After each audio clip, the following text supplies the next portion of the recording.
Assalamualaikum warahmatullahi wabarakatuh. My name is Anissa Rahayu. I will explaining the material about modern English as my final project. Introduction. After 1700, there are fewer major language internal changes than in the previous period. However, there are many external developments as a result of colonialism. For example, English branched out into American, Australian, African, using Kenyan English, and ASEAN using South Asian English and Singapore English, with numerous varieties within each of these broad categories, using South African Indian English and New York Puerto Rican English. The closer we get to the modern English, the better we can investigate the detail of the language use, such as differences due to the gender, age, region, and socio-economic status of the speakers. And there are many sociolinguistic studies devoted to this aspect. Colonialism not only expanded the geographic reach of English, but also brought local cultural influence into its vocabulary and grammar. For example, words like bungalow come from India, while safari originates from Africa. Sociolinguistic studies allow us to understand how someone's identity can be reflected in the way they speak, such as through their accent or choice of their word. Next is external history and sources. First, the Enlightenment in a 18th century movement. The Enlightenment in an 18th century movement characterized by reliance on science and reasons and concern for humanity.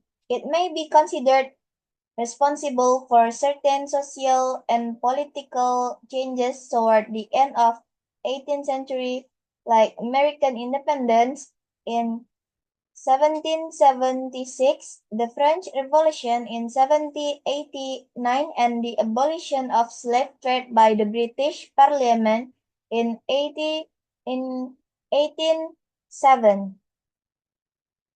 During the Enlightenment, there was a need to document the English language systematically. The first well-known dictionary is a Dictionary of the English Language by Samuel Johnson, was published in 1755. Next, there is Romanticism, a, 19th century movement with emphasis on nations and peoples may also have stimulated those changes.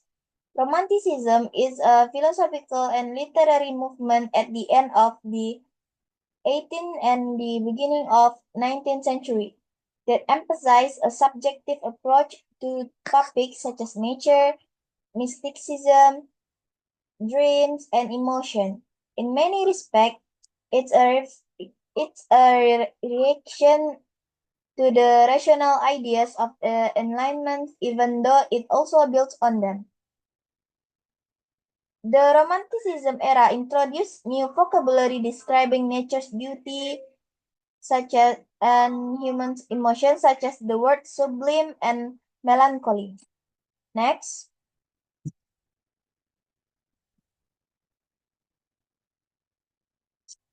next, introduct the next there are spelling and sound.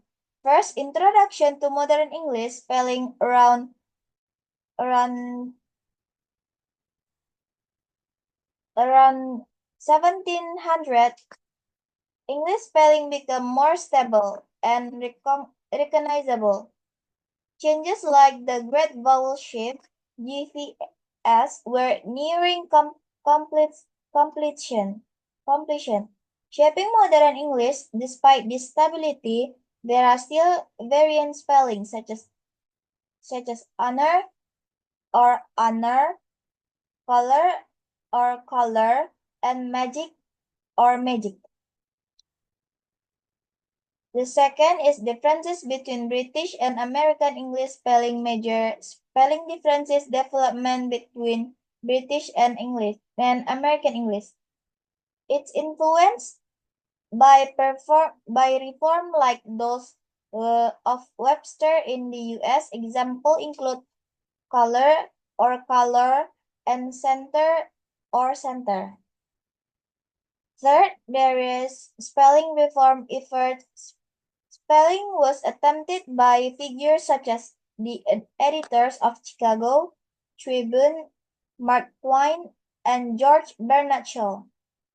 Despite this effort, spelling largely remains standardized to this day. Four, there is regional pronunciation. Differences pronunciation became a key focus in the modern English period. For example, include the absence of the final R in British English versus American English, and the variation in words like us and must in English dialect. Last is changes in vowel pronunciation pattern. Pattern vowel pronunciation have shifted over time, particularly in American English. For instance, words like us and must have developed unique sound in American pronunciation. The spelling differences between British and American English were influenced by Noah Webster, an American lexicographer who aimed to simplify English spelling to reflect American pronunciation. Moreover, regional dialects such as Cockney in England or Southern American English contribute unique pronunciation that enrich the diversity of the English language. Next, morphology. In modern English, morphology has become more simplified, with a trend toward regularization. For instance, the use of cases in personal pronoun has lessened, with forms like me and him used in both object and subject position, as seen in this is between you and I. Similarly, possessive markers apostrophe are often omitted in formal speech like employees, cafeteria. Pronoun also show simplification like you no longer distinguishes between singular and plural. The regional variations like y'all help fill this gap. Reflexive forms such as himself and meself are found in some dialects. Auxiliaries like ain't show an informal shift, replacing isn't and are not, despite stigma. Verb forms are increasingly regular with example like I walks in some dialect. Irregular verbs are also becoming more regular with sneak or sneak, sometimes becoming sneak or snuck. Additionally, the subjunctive is now mostly replaced with infinitive or modals, though it appears in formal contexts such as it's important that he leave early. Adverb and adjective also show change. Some adverbs lose their ly endings, for example, real nice, and double comparative like the most expensivest appear in informal speech. Overall, modern English morphology show a move toward simplicity even with prescriptive rules still in place.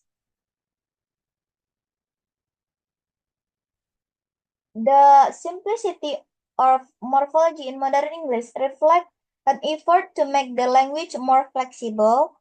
For instance, in, in informal speech, people often drop prefix or suffix for efficiency, like saying wanna instead of want to. Additionally, innovations such as using they as regular as singular gender neutral pronoun show how English continue to evolve to meet the social needs. Next, there is syntax. First is word order. More modern English follows an SVO, subject, verb, object, word in word order, with verb fronting in question. For example, would you like to see me? The auxiliary verb would become before the subject you.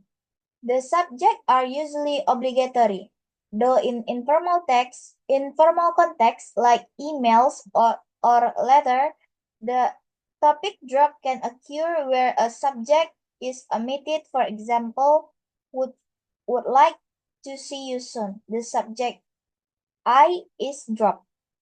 The second is increase in auxiliaries. There has been an increase in the use of auxiliaries, for example, modal like can, might, and grammaticalization of new forms. For instance, gonna is used as future auxiliary, reflecting the ongoing simplification of verb forms. Third, there is use of modals. Modals like can, might, will, etc. have many functions such as indicating ability, permission, possibility, and volition. In everyday speech, can is replacing may in request. For example, can I go now? Instead of may I go now? There are double modals in some varieties of English, such as African American English or Ozark English. For example, he might can do it.